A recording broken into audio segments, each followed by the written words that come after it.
Sik Gus, aja lunga dhisik. Iki wong semuanya sudah tahu sampean alim, menerangkannya enak, fikhan wa usulian wa tafsiran. Cuma mereka yang tanya itu, biyen belajar piye kok iso alim kaya ngono, ya kan? Nah, terangkan Gus, terangkan. Mati.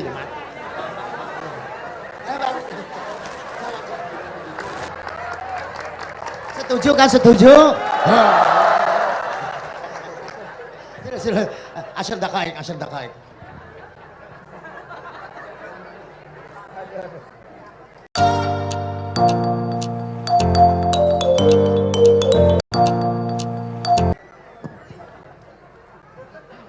Andaikan pertanyaan itu ke Mbah Mun, mungkin jawabnya gurune sopo.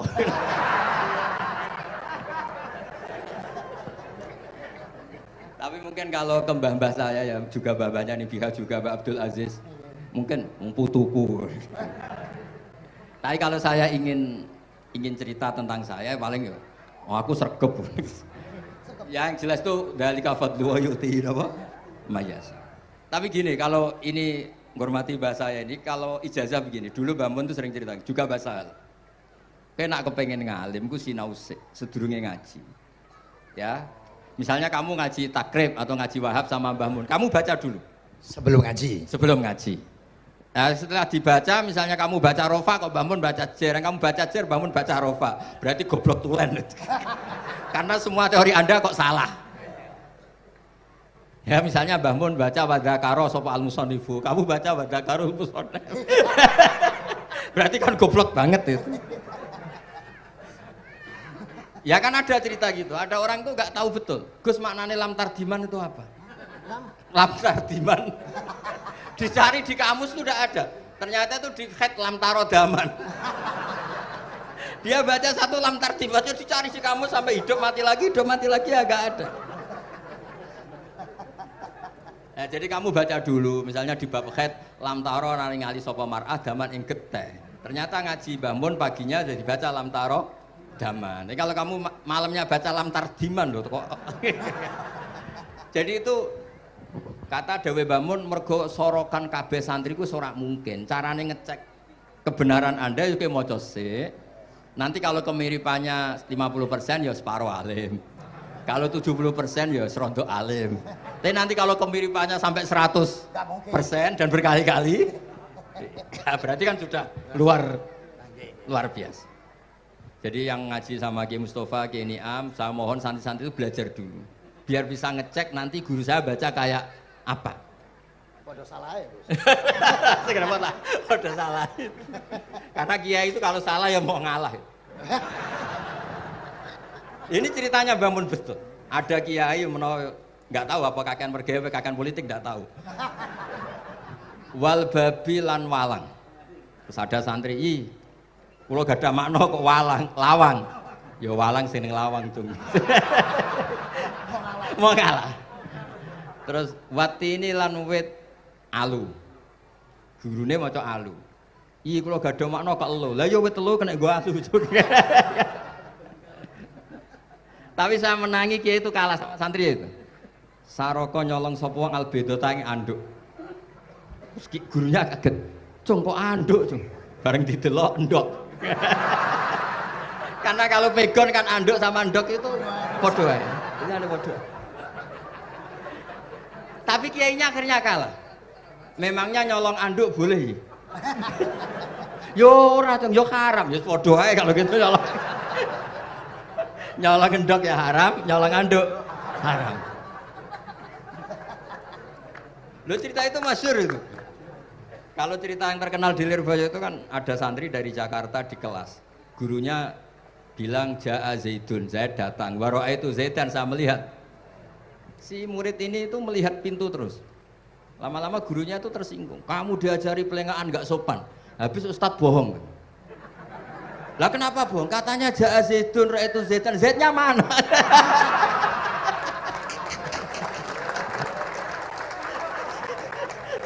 Dia nggak ngerti. Zaid datang, saya melihat. Mana orangnya kok dibahas-bahas terus itu?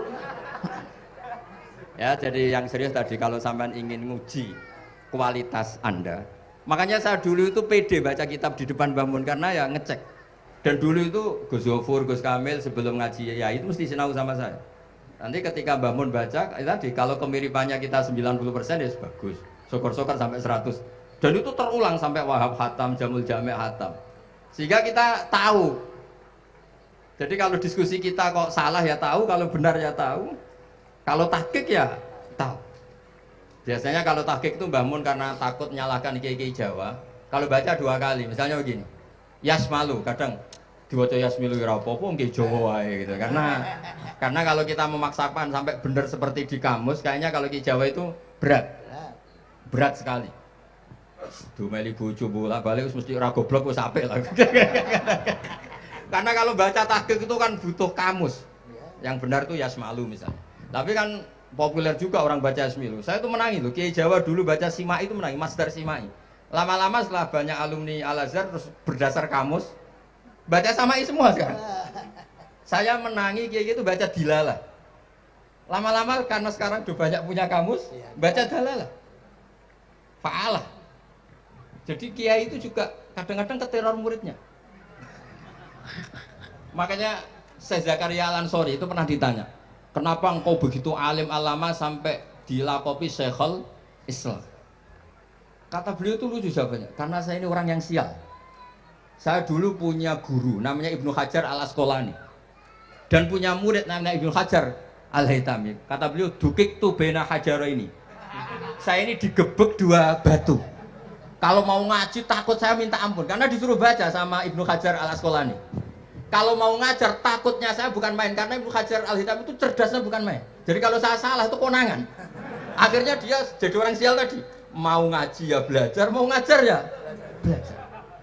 Makanya meskipun ini pernah sepuh saya tidak berani ngaji beliau. Wah mesti meriang saya kalau ngaji. Jadi yang terkenal alim-alim mohon ngajinya dikurangi ya, karena ini kasihan gurunya. Kasihan gurunya. Nggih, Bon cekap dulu. Bon, itu catat ya. Sebelum ngaji baca dulu. Satu lagi, Gus. Sampean ketoke kiai desa kok kuliah. Betul kuliah? Oh, nggih. Pun dari belajar dari mana sampai kemana Gus jenengan? Dari Mondok sampai ke Jogja sampai Putih. Monggo.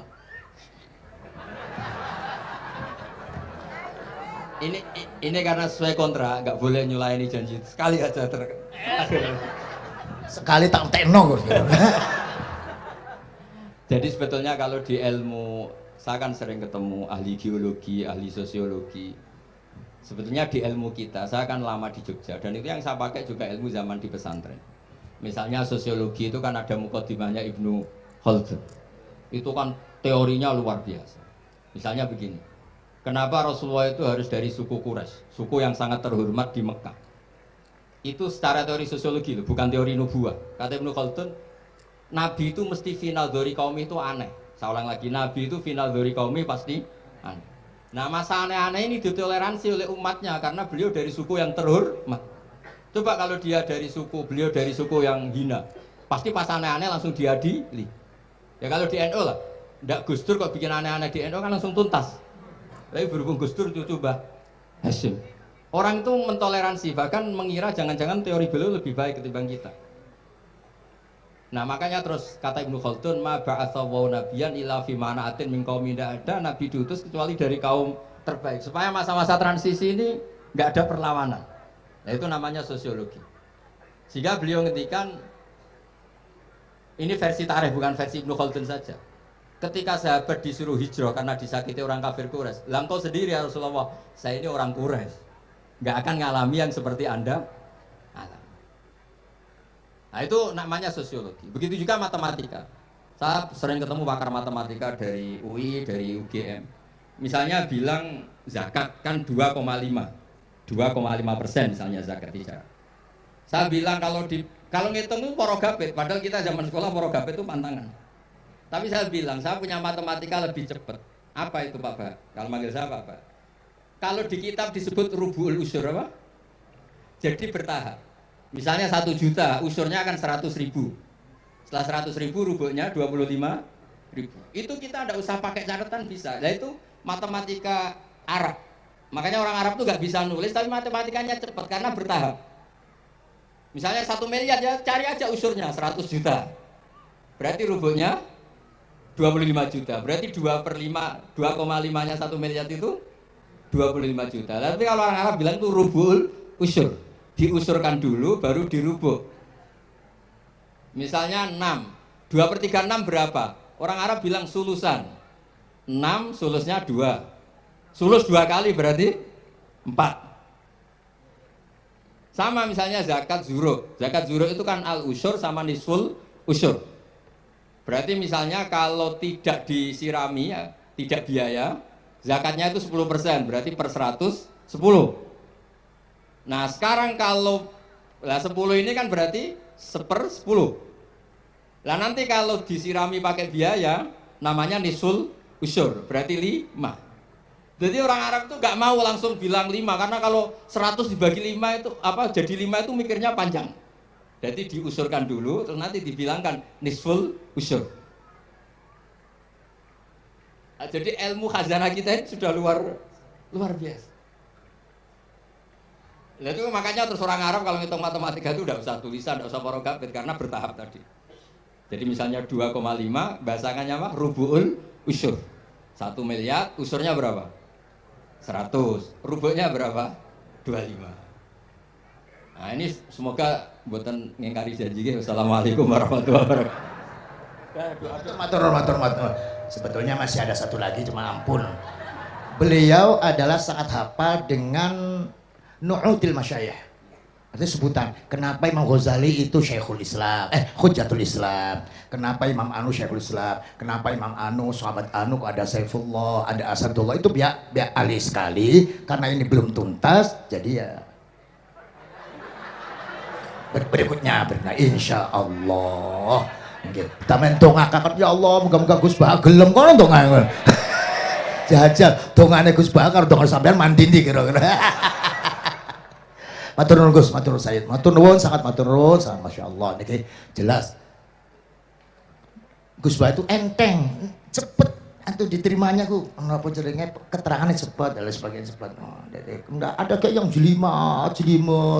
Tak kira, apalagi saya mendengar dianya saja nggak paham nggak. Nah itu, nah, demikian matur nuwun, sampai kudu matur nuwun sangat wong sing lagi uzlah ora gelem, luar biasa. Kita hanya udah selanjutnya atau mau Gus. Kulo sak sedulur, sak santri-santri, nek pas jenengan donga pas uzlah njaluk ditongakne ngoten mawon. Nggih, mboten mawon pun nggih. Sampai itu. Allahumma shalli ala sayyidina Muhammad masrani ba'in alhamdulillah rabbil alamin. Allahumma rabbana zalamna anfusana wa illam taghfir lana wa tarhamna lanakunanna minal khasirin.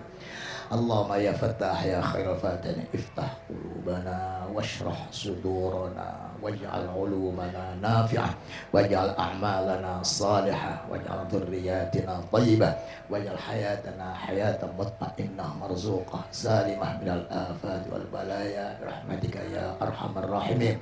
Allahumma ya latifan bi khalqih wa ya aliman bi khalqih wa ya khabiran bi khalqih ultuh bina ya Allah fi qadai hawaijina kulliha min hayat dunya wal akhirah ya latif ya alim ya khabir la ilaha illa anta subhanaka inni kuntu minadh dhalimin la hawla wa la quwwata illa billahi sallallahu ala sayyidina Muhammad alhamdulillah bil alamin al-Fatihah.